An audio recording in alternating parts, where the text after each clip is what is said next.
模型列車の運転を行います。運転時間は約15分です。この模型上では実物の車両の約80分の1サイズの HO ゲージと呼ばれる模型を使って運転いたします。走行する模型列車の音も合わせてお楽しみください。まずはじめに電車の止まっているところをご案内してまいります。各駅についております明かりの色にご注目ください。ジオラマ中央オレンジ色に光っております駅は在来線駅です。その奥新幹線ターミナル駅は水色に光っております。ジオラマの右手前緑色に光っております駅は私鉄線中央駅です。近くの海沿いで青く光っている駅は貨物船ターミナル駅、さらに奥で紫色に光っておりますのが新幹線中間駅です。さあ、これから皆さんには鉄道に関するさまざまなお仕事をご紹介します。どんなお仕事があるのか一緒に覗いてみましょう。出発進行。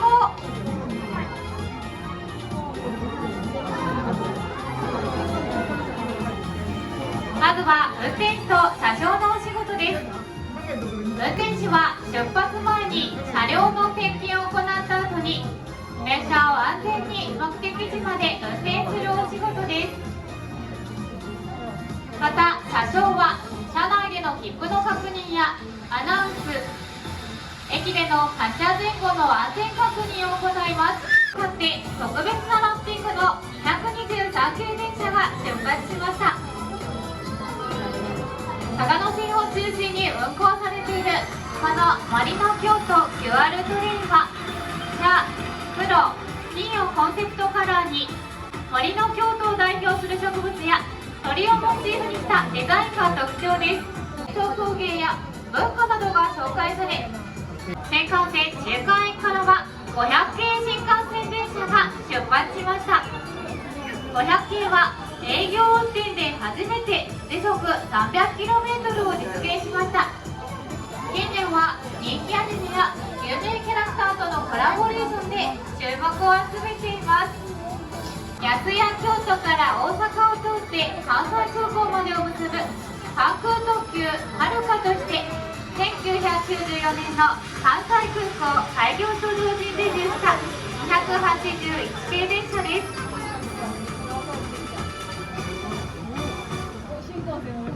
ジオラマ右手の私鉄線中央駅より近鉄特急島風と阪急電鉄の8000系電車が出発します。エクスプレスが出発しました。この電車は東京と島根、香川を結ぶこ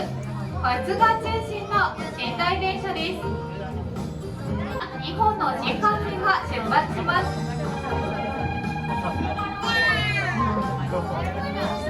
山の方に沿って緑色の囲碁系、この車両は車内にコンパートメントを備えレールスターの愛称で親しまれています。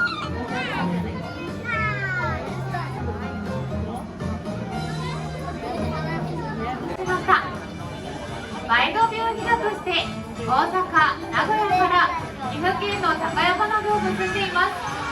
この列車はこれよりループ線を通って螺旋状にぐるぐると下っていきます。ループ線とは円を描きながら徐々に坂道を上り下りする線路のことで、勾配が急な坂道でも列車が走ることができます。そこで京都駅でを見ることができる特別な列車をご紹介します。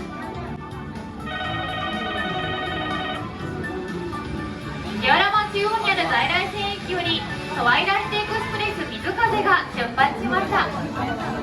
2017年に登場したトワイライトエクスプレス水風は山陰・山陽エリアを巡る列車です。美しい車窓を眺めながら食の匠による料理を味わい、沿線の魅力に触れる特別な鉄道の旅が提供されています。日によっては当館からも同行する姿をご覧いただけます。天気車庫やスカイテラスから外の景色もご覧ください。し懐かしい0系新幹線電車が出発しました。0系は1964年の東海道新幹線改良車両の点検、改札機や年会費などの点検もあります。また列車の運行を管理する指令のお仕事には、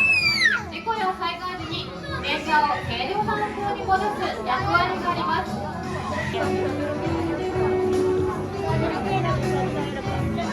そして在来線駅から右に向かって出発したのは、京都と山陰を結ぶ城崎、舞鶴、橋立に使われている287系電車です。沿線の緑に入る白の車体に赤色の帯が特徴です。ジオラマを右手、海沿いにあります貨物センター南駅から2両の電気機関車がそれぞれ貨物を引いて出発していきます。先頭は EF81 型電気機関車と新しいものに交換する作業では無線用の特別な車両を使用しますが、大事な作業や最後の仕上げは人の手で行われます。無線のお仕事には列車の足元の安全を守る大切な役割があります。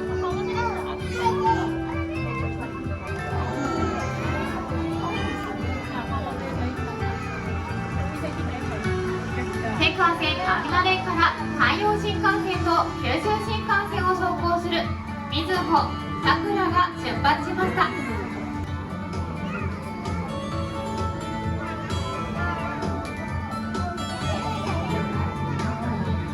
ジオラマ中央にある在来線駅より寝台特急トワイライトエクスプレスが出発いたします。窓の大きなサロンカーや本格的なフレンチが提供されていた食堂車、その後ろには2両の豪華な迎寝台車を連結しています。定期的な運行は2015年3月で終了しましたが、そのコンセプトはより進化を遂げ、トワイライトエクスプレス水風に受け継がれています。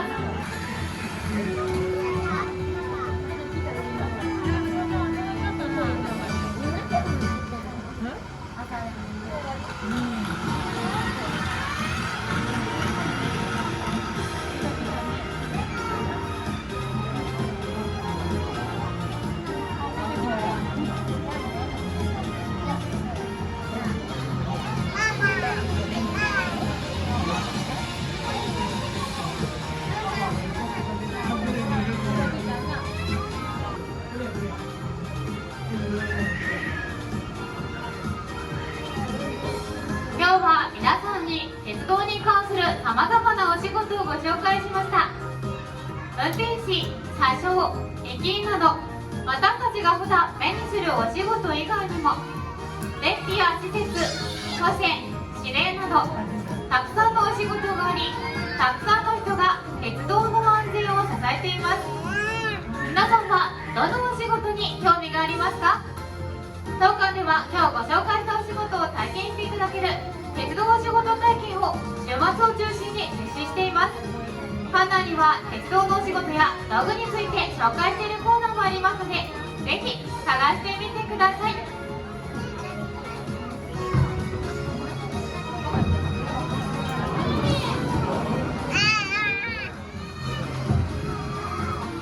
暑い日が続きますが、夏バテに負けずに元気にお過ごしください。